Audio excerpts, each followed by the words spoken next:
This is Tim Dry, and you are listening to Without Your Head Radio. Be afraid. Be very afraid. No! They're coming! Run for the hills!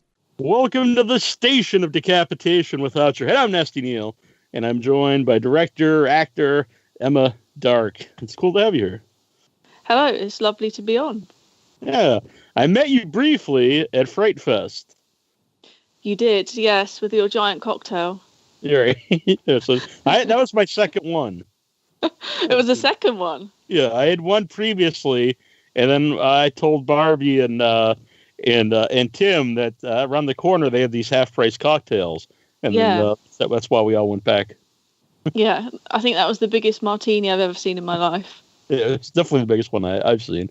So, besides giant martinis, what was your experience like at FrightFest? I thought it was brilliant. It's the first time I've actually gone for 2 days. I've never done the full festival, and I usually just go for 1 day. But I really wanted to go for 2 days this year, and it was great. Just really brilliant. I mean, I always meet loads of people I know there, meet new people like yourself, and watch loads of great films. Yeah. So it's a great time.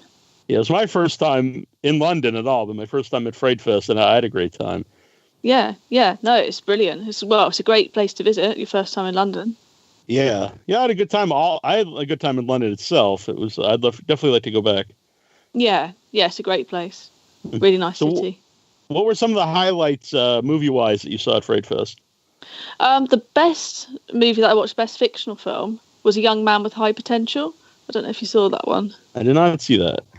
Oh, that was really good. I kind of describe it as a romance with kind of Jeffrey Dahmer thrown in. Well, that sounds very good. That sounds up my alley. Yeah, it was great. I mean, there were some uncomfortable scenes in it. But, I think every good film's got to have some uncomfortable scenes, really. So, yeah, I thought it was absolutely fantastic. And one of the other great films I saw was FrightFest, The Dark Art of Cinema, which is by a friend of mine, Chris Collier. And that was the documentary on FrightFest. Yeah, I didn't get to see that one either. Yeah, okay. It'll come out probably on DVD or something at some point. Yeah. Have you had a short or anything at FrightFest before? Sadly not, no. But you never know. With the third short, might get in, so. Right. Third time's the charm. Exactly. Third time lucky. So how did you get, were you always a horror movie fan? Yes, yeah. Ever since a kid, really. The first horror film I watched, although you can't really say it's not a straight up horror film, it's more of a dark fantasy with, I think, quite strong horror elements, especially for a young kid, was Albert Pune's The Sword and the Sorcerer. Okay. So yeah, I thought that was absolutely great, and I think it's near the beginning. If you refresh your memory and watch that, it's like quite heavy, the horror in it. So it's been a while. Yeah, and I think I was like 5 or something. Okay, and so your parents were always cool with you watching horror movies? No, my dad picked it up accidentally, I think, at the video store. I think it wasn't 18 at the time.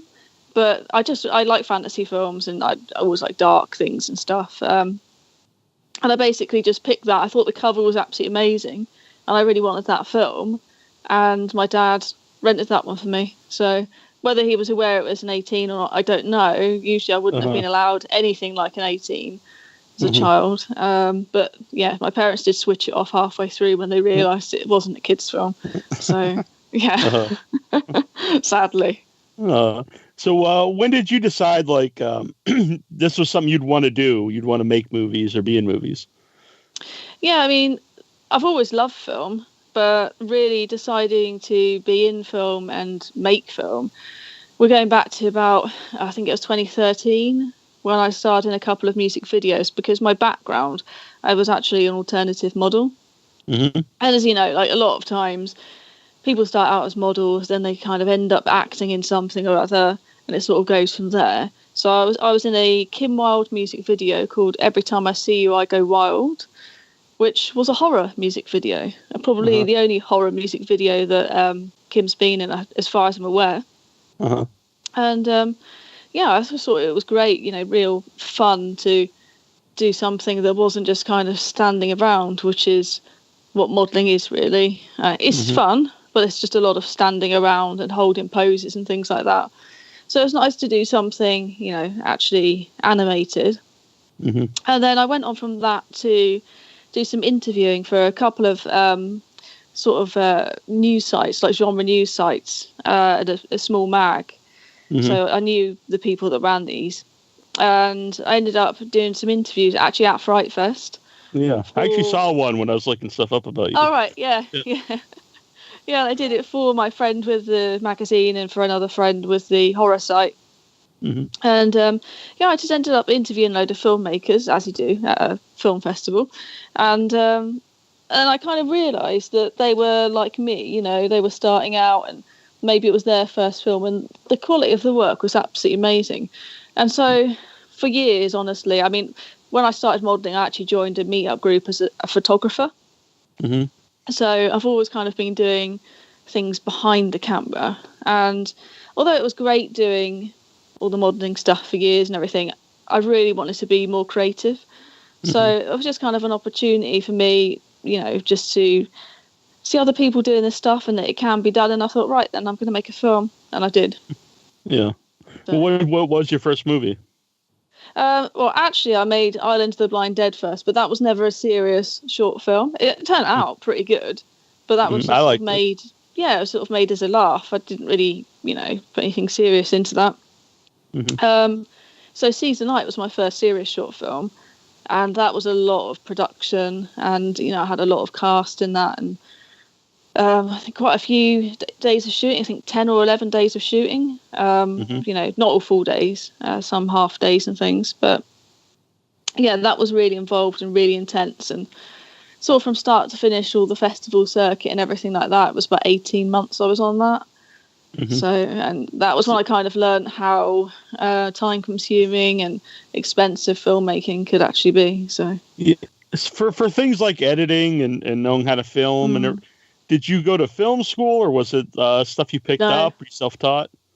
Self-taught, just 100% self-taught. The same with the photography. I did in school. You kind of have these. I can't remember what they're called. They're like almost like little internships, 1 or 2 weeks. And when I was in secondary school, I did like a little internship thing of 2 weeks at a photography studio.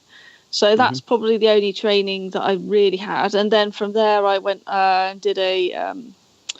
Oh goodness, I can't remember what it's called. It's when you get brain freeze. But I did a photography course after that. But I haven't done anything with video or direction or anything like that. So that's kind of as far as it's gone. And I do have some art qualifications, but they're not related to film. So yeah, that was just learning really as I was going along. Are there similar things to still photography and and motion when you're doing video?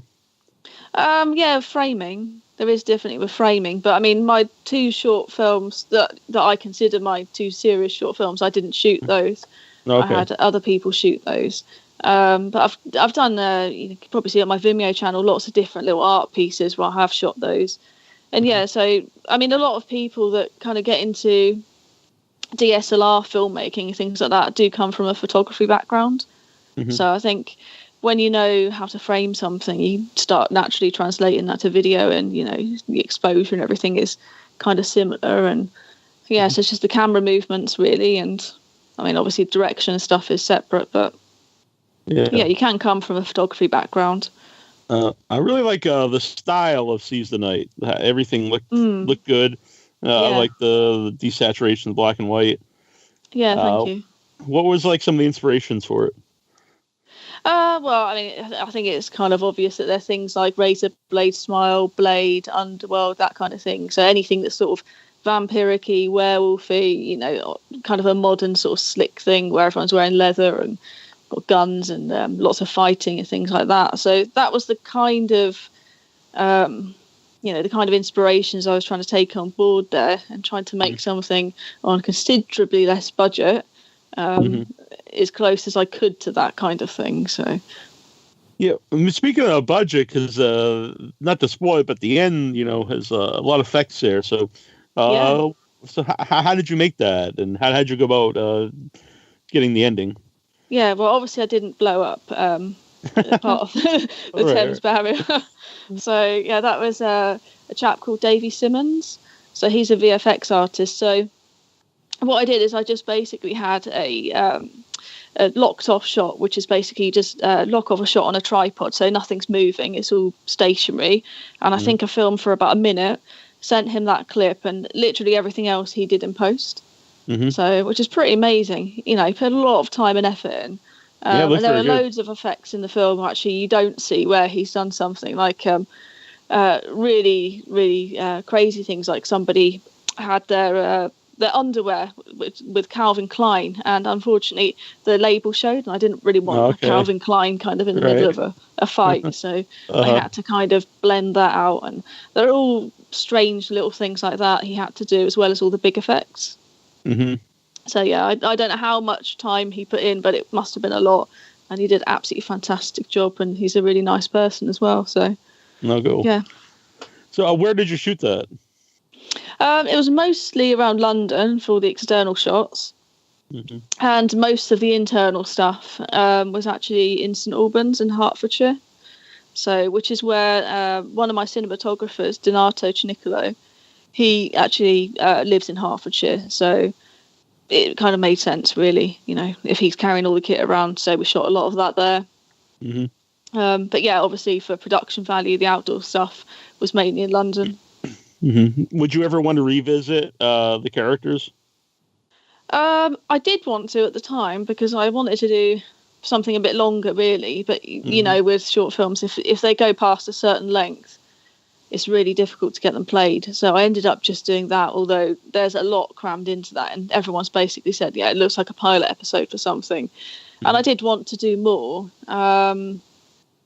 But really, I want to move on to other projects, and that's why my next film was totally different. Well, what is your next film? Salient Minus 10. And that's doing the festival circuit at the minute, and that's a sci-fi film, and it's a lot more art house. So it's whereas Season 8 was kind of meant to look much more commercial, Salient Minus 10 is much more of a sci-fi art house film. Although the horror elements in it are, I think, a lot stronger. Because I've got a sort of corpse that's kind of melted and rotting away and stuff like that. So I watched the trailer. I thought it was all your stuff. I really like. Everything seems stylized, including the blind trailer there, which I like about it. Each of them look different too. Yeah, exactly. Yeah, well, I mean, I try to, when I've got a theme in mind for something that I want to kind of make something look like, you know, whether it's something shot in a period of time. So Salient Minus 10, I kind of wanted it to look quite 70s, even though obviously there's no way with a small budget I can really try and pass something off as being the 70s. So I just kind of wanted that more in some of the props and the cinematography and the kind of the way that I graded it, so it all looked a little bit older. So yeah, basically when I have a vision for something, I try to make everything kind of fit with that, if that makes sense. Yeah. So that's probably why things look quite different from film to film. Where do you get the props? Are they stuff you make, or do you go and find some old stuff? Yeah, some of it is basically kind of adapted from other things. So in Salient Minus 10, there's a gun. I think you can just barely see it in the trailer. And that was like an old Sega game system gun. Okay. And yeah, basically one of the props people I had working on the film just chopped off the muzzle, switched it around, repainted it, and like added another couple of bits on to make it look more like a ray gun. So, but I mean, the original Sega gun itself looked completely retro. So yeah, it's like adapting things like that. And the skeleton, which you can't see in the trailer, the sort of corpse, that was a sort of cheap Halloween sort of skeleton, but then with a much higher quality sort of skull on the top that I borrowed, which obviously got the close-up. So yeah, trying to keep things cheap. There was no point really buying a really expensive skeleton if it's going to be wearing a suit. Yeah. So yeah, like basically most of the props trying to make them out of other things. But when you do need something quite ad hoc, like in season 9, obviously all the werewolves and vampires and stuff have got teeth, and those are made by a chap called Steve Bosworth, who runs Hobby Effects, and those are all custom made from people's molds from their own teeth. So sometimes you have to get things done professionally, but other times you can adapt things that already exist to fit. Yeah, is that comfortable wearing other fangs? No, not really. No, because they're full plate fangs, which actually I did notice, and they do have them in films. They're not just the clip-ons. Sometimes they do have the clip-ons for hero fangs, but sometimes they do have the full plate. And I think if you watch Blade, the TV series, they've got some close-ups where you can see the full plates, and they're basically the same kind of thing. So, yeah, they're going over all of your teeth at the front and all of them at the bottom. So they're quite awkward to wear, but they do look good. I like that the werewolf was kind of done with the shadow. I thought that worked very well. Yeah. Well, that wasn't really intentional. I basically just had to do that because one of the special effects guys said, "Oh, I've got a werewolf suit. I'll bring it along. It's amazing. It's really good." And he brought it along and said, "Oh, I think it'll need to kind of hide in the shadows though." And it did, because it was a good werewolf suit, but it wasn't really like a hero suit. I mean, you couldn't really do a close-up of it or anything. So I did try to have one of the cinematographers kind of light shadows and stuff, but it looked like an old King Kong movie. So it just wasn't working. It just wasn't working. So I said, all right, let's just do a full shadow, and we'll just have that, and I'll have to try and run with that. So that bit in the film does confuse some people because they're not quite sure which one of the werewolves is basically transformed. So that's the only thing. It did cause a little bit of a continuity issue, but it was the best I could do with what we had at the time. So yeah, when something like that comes up, is that fun or is it frustrating or both? Like if something doesn't work out the way you intended, and then you kind of come up with a alternate way to do it. Yeah, it is. Well, I had much more of that kind of, those issues on season 8, to be honest, because of the amount of dialogue, cast, locations, all the special effects and stuff going on. So I did have to improvise quite a lot, really, if something didn't work at the time. And a lot of the time you go and you can scout a location, but you don't have time to do any test shooting on there or anything like that. So you're literally testing on the day. But with Salient Minus 10, I didn't really have any problems with that. So, which was lucky. Sort of everything went to plan in terms of what I wanted things to look like on film, and yeah. Do you write the stories too? Yeah, well, I did for Salient Minus 10 is all written by me, including the screenplay. Season 9, I co-wrote that with a screenwriter from Virginia called Rick Humphries. So he's got the screenplay credit on that, and he's actually just released his first novel. Therian Red. So if you want to check that out, anybody listening, Rick's really good. How does that work? Doing a screenplay with someone from Virginia? Were they in England, or did you guys do it over the internet? No, we did it over the internet. I had been talking to Rick for quite a while, and we'd been working on some other short bits and pieces that, I mean, either didn't work out. We couldn't get locations and stuff like that, or they were bits and pieces for other people that didn't work out. So kind of eventually we ended up doing this, and I mean, I speak to Rick most days anyway. So yeah, I've always got on really well collaborating with him, from the other side of the world basically. And I actually got to meet him for the first time in real life last year. And, he was exactly the same as all the years I've been chatting to him on the net. And, really nice person again. Yeah. It's weird how, nowadays you can work with someone in another country, kind of seamlessly. It's weird. Yeah, well, a lot of filmmakers I know, they have a story and they start sort of drafting that out. And they do get a lot of times screenwriters in the States to actually write the screenplay properly for them.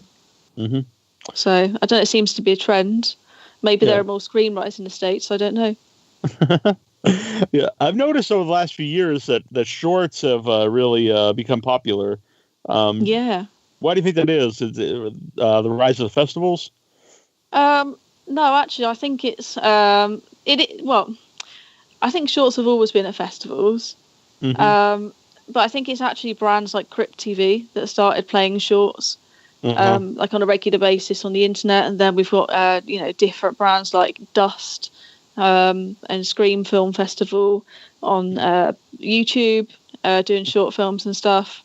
So I think they're the popularity is rising because people are kind of making other people more aware of them, if that makes sense.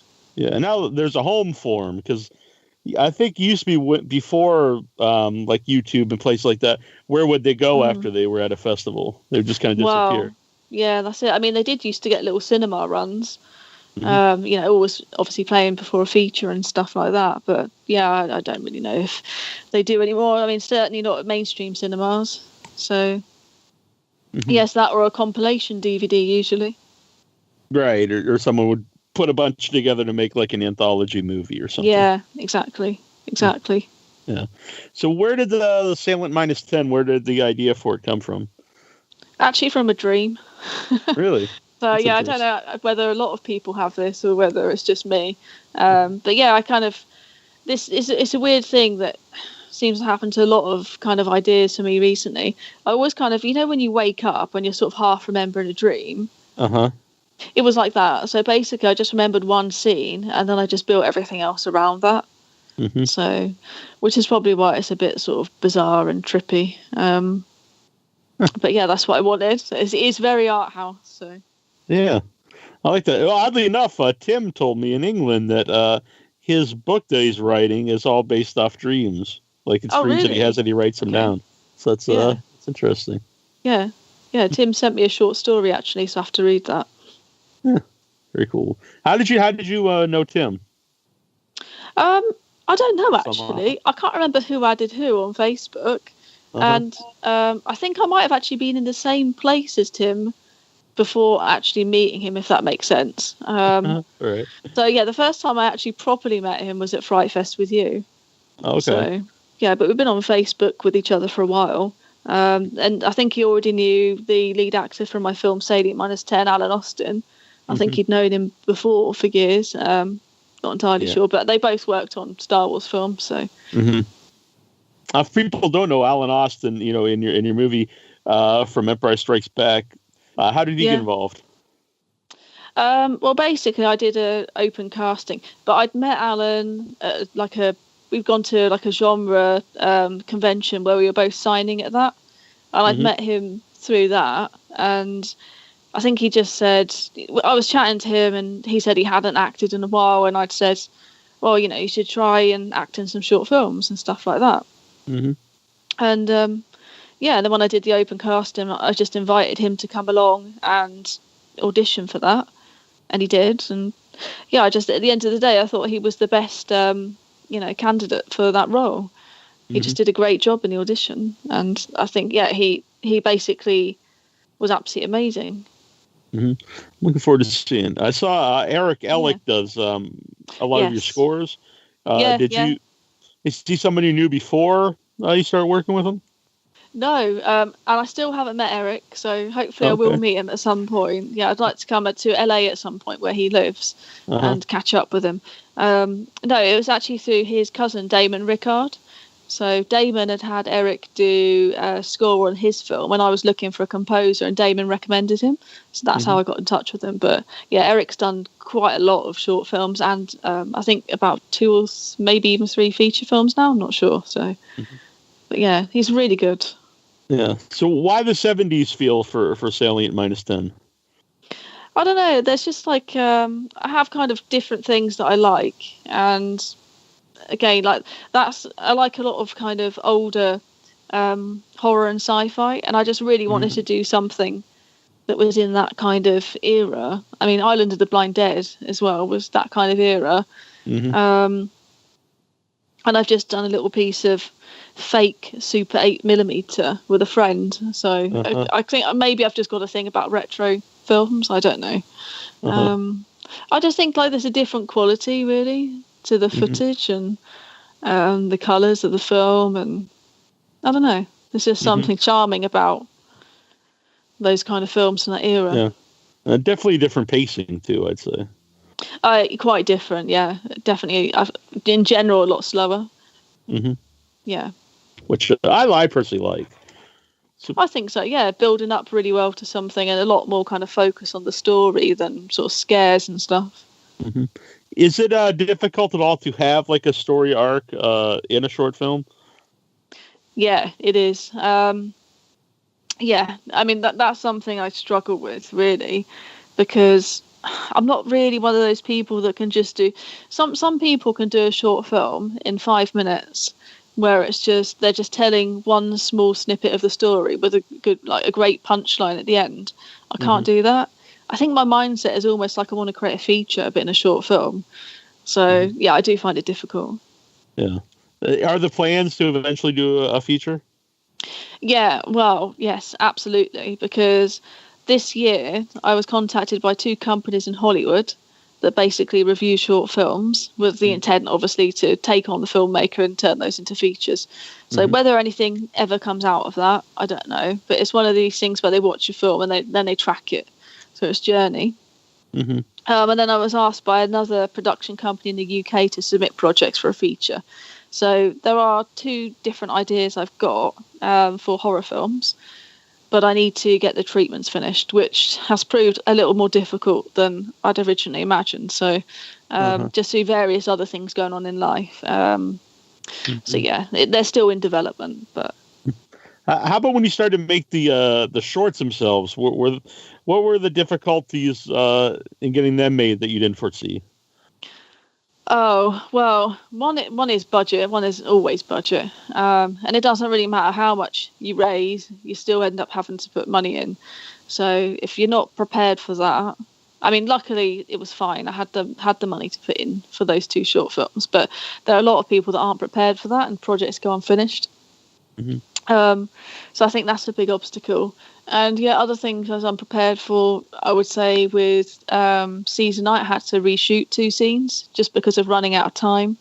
So when I reshot those scenes, I had to just kind of reorder the day, the way things were going, with getting people's makeup done and stuff like that, so that, less time was wasted. So it's a big learning experience, really. So what have the festivals been like for you, having your films at festivals? Yeah, great. I think with Season Night, basically, with the first serious film, it was quite difficult to get it played.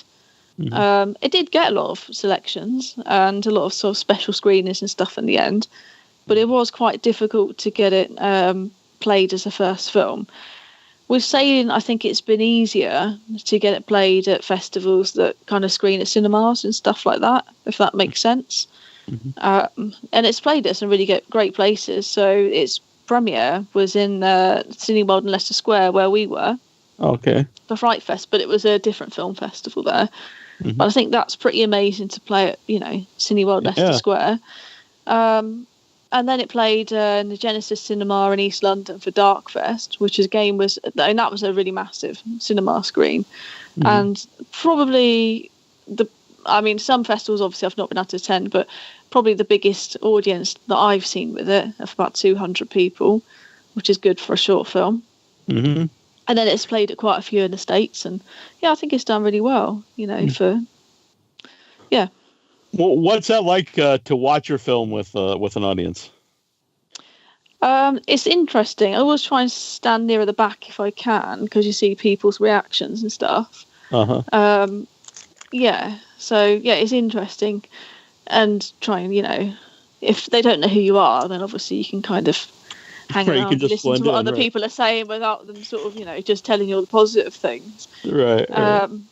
Yeah, I mean, I did act in both of my films as well, but thankfully in Salient, I'm not in it that much, and I don't actually talk. I just talk telepathically in it, so I'm not too worried about having to keep watching my acting performance. But with Season Night, I did deliver quite a lot of dialogue.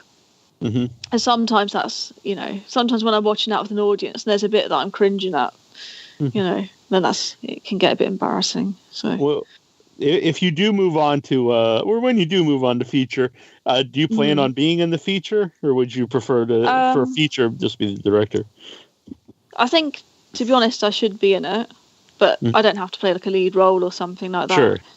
You know, I think it's a bit like you know, when you see the Oscars in American Mary, because people kind of expect to see them in something, if that makes sense. And like Tarantino, you see him in a lot of films as well. So I think it's good to be in things, but I mean, I wouldn't just put myself in it and say, "Oh, I'm going to have the lead role because it's my film I'm directing it."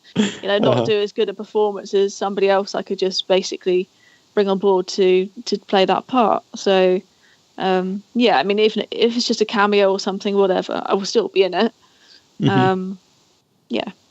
You mentioned the Saska sisters. What do you think of their films, and are they an inspiration at all to you? Yeah, I think they're great. You know, and I think basically they tried really hard for years to get out there, and they did it, and they've done a great job of it. You know, and they come across as really nice people, and they are very nice. Supportive, and yeah, I think they've done really well for themselves. Cheap plug, former guests on the show. You can go back and listen to my website. Yeah, okay, yeah, we'll do. And I saw you in Frankula, which what was that like? Because that has to be pretty cool, though, just to be in a movie with Caroline Munro. Yeah, exactly. Yeah, Caroline's a really, really nice person. And I think I'd met Caroline before Frankula, actually. Yeah, because I signed at a few conventions with her and different things like that. And I'm friends with also one of her best friends, Jane, who's also her agent. And yeah, it was lovely to work with Caroline. Judy as well, Judy Matheson. Yeah. Yeah, it was great working with them. From a little girl, I was watching Caroline in Sinbad and things like that, and James Bond. It's strange because you don't really kind of imagine that when you're older, you'll then be working directly with those people. So yeah, that's gonna be. Yeah, I would think that'd be amazing. Yeah, that was fun. Exactly. Frankula was fun too. How did it come about to be in Frankula? Well, okay, so it's produced by Stuart Morris of the Misty Moon Film Society, and I'm a patron of the arts for Stuart's society. Okay. And so is Judy, and I think David Barry is as well, who played Frankie Abbott. Yeah, and then obviously Fenella Fielding did the voiceover at one point in there as well, and she was the Queen of Misty Moon. So yeah, it's kind of all kind of related to Misty Moon. So that's how come I got involved with that. What's Misty Moon? Well, mainly Stuart organises kind of small events where he has different stars. So it could be somebody like Caroline, or it could be somebody from British TV, or it could be maybe an American film star. He gets them in, and he has like a sort of a small venue with up to about 40 people in the audience.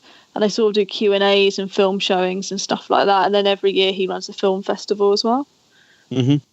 Okay. Yeah, that's what that is. Yeah. So what was it about the Blind Dead movies that interested you enough to make your own version?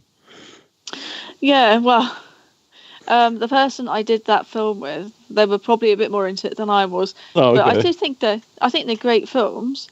It's quite interesting to have this concept of these Templar Knights sort of moving at, pretty much a snail's pace, but they're still managing to kill everybody. Quite a unique idea for a zombie film, really, or a film with the undead. So I'd created this costume, which you can see in the film, for fun, really, for the other filmmaker, and. Yeah, he just ended up. We were supposed to just be doing a photo shoot, and the camera that I had with me, because we were not in the UK, it's just a terrible consumer compact camera. It doesn't take very good photos, but the video's okay on it. It's only 720p, and it just, I didn't imagine that it would actually turn out as good as it actually looks. Just that camera just seemed to make it look old naturally. So, and all the other actors were local Amdram actors.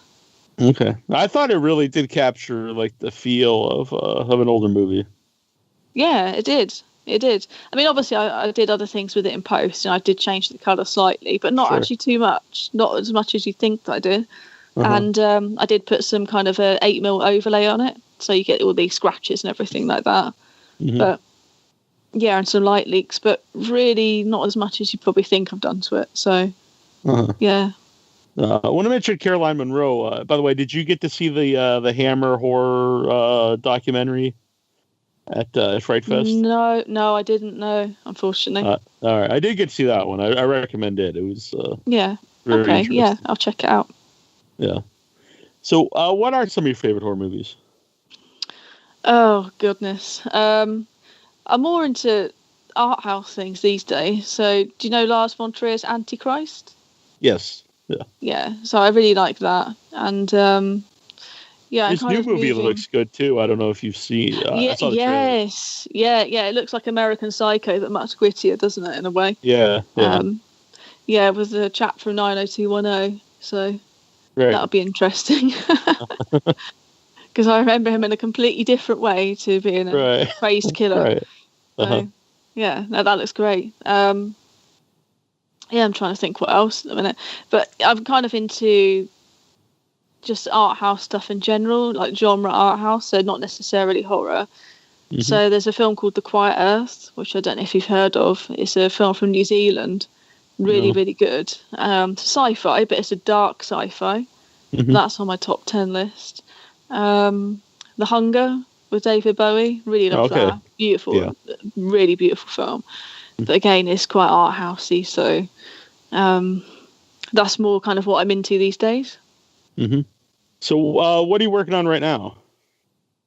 So I'm working on my 2 treatments, which hopefully I'll get done at some point this year. Sure.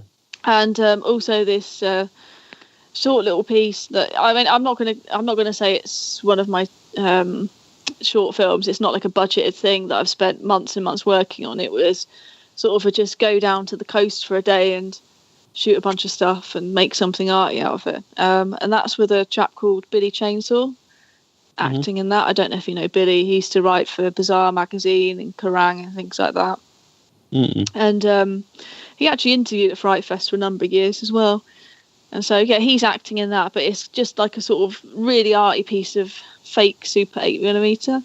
And unfortunately, this is when a mistake turns into something else. So I'd never had a problem with getting any dust on my sensor at all, my camera. I go down to all the way to Brighton, which is quite far. I can't just turn around and go home and, clean my sensor. I get down there, I change the lens on my camera, and suddenly I've got 2 pieces of dust on my sensor.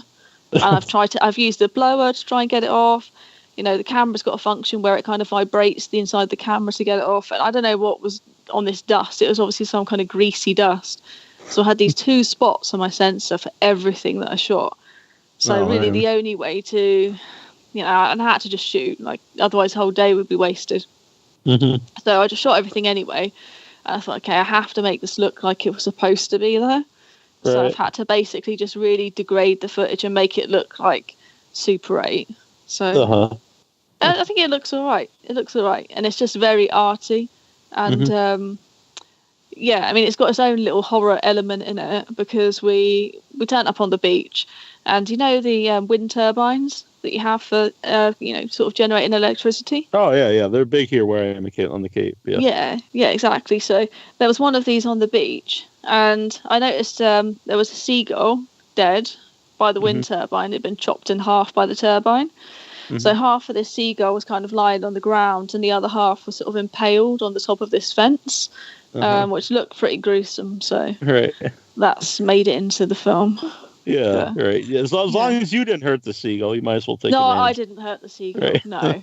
But I thought, okay, I'll film the seagull. I might look a bit strange filming the seagull, but I'll film it anyway. So, that's that film's little horror element. Well, since you mentioned sci-fi, I personally I like all genres of movies. I just like movies in general. But what are some of your favorite science fiction movies? Okay, I have to try and think off the top of my head now, because there's so many things I actually like. I would say it is a hard question. Yeah. I mean, I would say The Quiet Earth for sure is absolutely one of them. Something I watched recently was, again, another Lars von Trier film, Melancholia, which is kind of halfway between sci-fi and halfway between a drama, which is pretty good. There are other things like Journey to the Far Side of the Sun, which is, I don't know if it's from the late 60s or early 70s, I'm not sure. That's really cool, about an astronaut that goes off into space, and he thinks he's just kind of landed back on Earth, and he hasn't. He's landed sort of on a mirror world.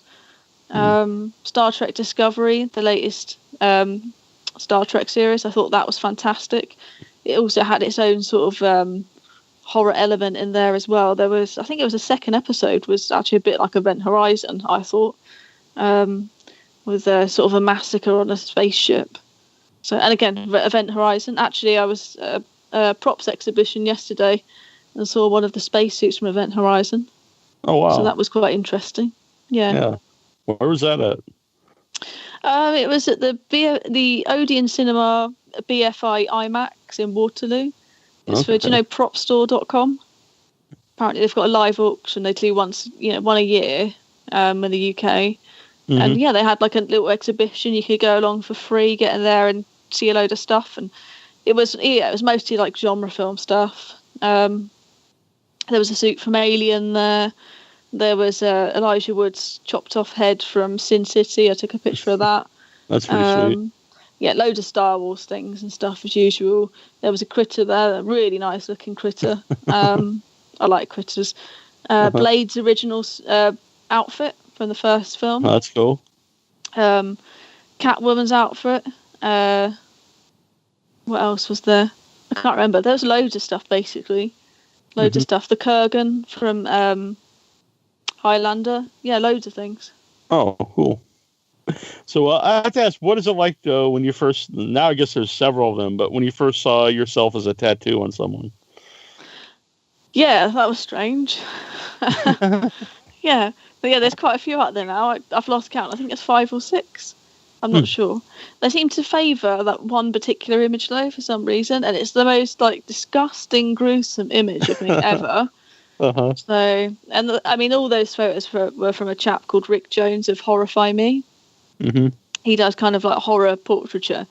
Yeah, and he'd done this whole set of me as a vampire, and some of them are like really nice, attractive pictures, and some he'd really affected in post so that I look absolutely hideous. And yeah, those are the ones that people keep using. So yeah.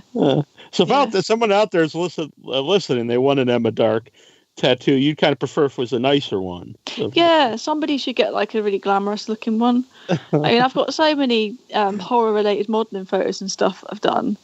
Somebody should do a glamorous one. And in Rick's set as well, there are some really nice glamorous looking ones. But yeah, they keep going for these like really horrible ones. So these really scary ones, which are good. But yeah, and I liked that somebody recently gave me snake eyes in one of the tattoos as well. So I look a bit like I've come from dusk till dawn or something like that. That's pretty cool. Because you don't really have snake eyes, by the way. I don't know. Well, maybe I do. Maybe I've got contacts over them. You just don't know. That's very true. That's true. They could be the real ones. Yeah. It could be. I could have come from V, maybe. That's exactly what I was thinking of. Yeah. So, which is more? It seems like directing is probably the thing you're most passionate about. Yeah, absolutely. Did you did that passion like intensify once you started to direct? Did you realize like this is something you really wanted to do? It did, yeah, because I mean, I love kind of all creativity and all aspects of art, basically. And like I said, I used to come from a photography background and actually fine art. I used to do fine art portraiture. So, yeah, I mean, I've always kind of done stuff like that. But I think for me, with the filmmaking, there are so many different levels to things. It's definitely not like an easy art form. It's much easier if I just got out a sheet of paper and started doing a portrait of somebody than, spending 18 months doing a film. But yeah, I just find it really fun, and it's another aspect of it which you don't really get with other art forms is you end up working as a team with people. So, and I really like that, and I think I've formed some really strong bonds with the casting crew that I've used on both of those two films. you know, and they're people that I'd like to carry on working with. And, you know, hopefully when I'm funded properly for a film, then, you know, they're people I'd like to keep, you know, bringing on board for, you know, properly funded films. So. What makes someone, in your opinion, someone you'd want to continue to work with? Because it could be like several things in my mind. Would be someone you like, you get along with, someone who's good at their job. But I would assume there could be someone you actually really get along with, but maybe it's not as good, or very good at the job but you don't get along with. So there would be like, what's like the mix there? I think actually the people that I've used across both films, I do get along with them, as well as them being very good at their job. And I mean, you have to get along with people because, you know, it's indie film and it's tough, and people have to be on the same wavelength as you. At the same time, you want people to explore their own creativity because, you know, who's going to want to come onto somebody's project and, you know, just do exactly everything they say, you know, for a little benefit to themselves? Does that make sense? You know. Yeah. So I like people to, you know, like say if I'm directing an actor. I don't want to tell them they've got to move their left arm and their right arm, you know, prescribe everything to them. I just tell them what I want, and then I want them to go and interpret that, because I think I'm going to get the best performance that way. You know, it's the same with like Erick and the score. I just give them the inspirations and say, I want this kind of thing. I'm not there saying, oh, I want this kind of drum at this bit, I want that and the next thing. I don't do that. Maybe some people do, I don't know, but I think you have to let people explore their own creativity. So that's where it's important that those people are actually on the same wavelength as you, because if they're not, then you could, you know, get something totally different. So, if that makes sense. Yeah. So I saw on your Instagram you had a picture with your mom with, and she's got a gun from one of your movies. Yeah. So does she watch your movies? Yeah. So my parents, they both watch my films, and they're kind of like really into it all now. When I first started, they were like, "Oh yeah, it's a film. Yeah, you made a film," sort of thing, you know, and just sort of didn't think much of it. You know, oh, it's just another creative thing that Emma's done, because they're used to it. Because I've been creative ever since I was little. But I think when they realised that the films were actually getting played in some cool places, and people were actually liking the films and taking note and stuff, I think they thought, okay, maybe these are actually really good then. So, you know, they're kind of more into it now. But yeah. But my mum doesn't normally walk around with a gun, so. Well, that's very good.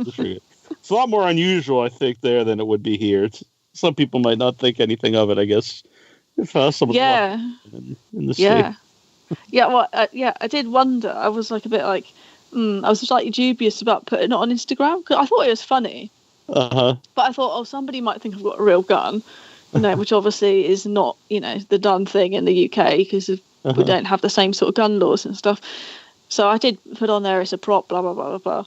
But yeah, I think most people just found it funny. So yeah, definitely. Yeah. If I do a FrightFest again, which I hope to do, I remember to stay closer to the cinema, because I didn't know a lot about the UK, and so I rented a flat in Woolwich, which said it was 15 minutes from the heart of London, but I don't know how they got there in 15 minutes. It must be very fast. No, exactly, and then you have to kind of think in London as well. It depends on your transport route, because sometimes trains are out, and you know, or you have to wait between connections and stuff like that. So those are the kind of things you always have to take into account. But yeah. I mean, that's still near. It's still near where you stayed, but you probably could have been nearer. Yeah, it took about an hour to get there, and then at night sometimes, like you said, the train. So then it was a bus, but I still had a great time anyway. And Woolwich itself was pretty fun to be around too. Yeah, good. Yeah. Well, so how can people find you online? Not your house. Yes, they can find me online. Yeah, so if they go to www.emmadark.com, and then it's got all my social media links and stuff like that off of there. Or if they just go onto Google and they type in Emma Dark, it's probably going to come up with a bunch of stuff with either me or that lady from Once. So she comes up in the SEO as well. So, yeah. But they can just type that in Google and they'll find stuff to do with me. So they can find their way back to my website or social media from there. Very cool. It was very fun to talk to you. Yeah, it was lovely to talk to you as well. Yeah, we'll do it again sometime. Absolutely. All right. I'm just looking at your Instagram, and I see Graham Humphreys, and he's wearing the shirt that I wore this year at the yes, FrightFest. Yes, yeah, exactly. Yeah, I noticed that straight away. But you both had them handmade, hadn't you? I have to admit, I don't know where someone sent it to me. Listen to the show, but they did not include their name, so I'm not sure who sent it to me. But somebody listening to the show sent it to me, and I love it. It's an amazing shirt. So I don't know if they made it themselves or if they got it from someone who made it, or I don't know. Yeah, I wish you'd let me know. Yeah, I think Graham got his handmade from somebody. So. Yeah, if anyone's listening, if anyone wants to make me some more shirts, I'd be totally into that. Yeah. Well, there's enough great material out there, so. Yeah. I was thinking about learning myself. From Graham. He's got he's got a whole wardrobe full of different horror shirts, sci-fi shirts, and all sorts. I noticed some of them he was wearing the fry. I was like, that's a pretty cool shirt. I have to ask where. Yeah. We weren't totally different sizes, but yeah. Yeah. It's a great shirt. That fabric's quite popular, so. Yeah. All right. Well, it was great to have you here. And next time you got something coming out, I'll have you back if you'd like. Yeah, absolutely. Hi there. This is Barbie Wilde, female Cenobite from Hellraiser 2 and author of The Venus Complex. You're listening to WithoutYourHead.com.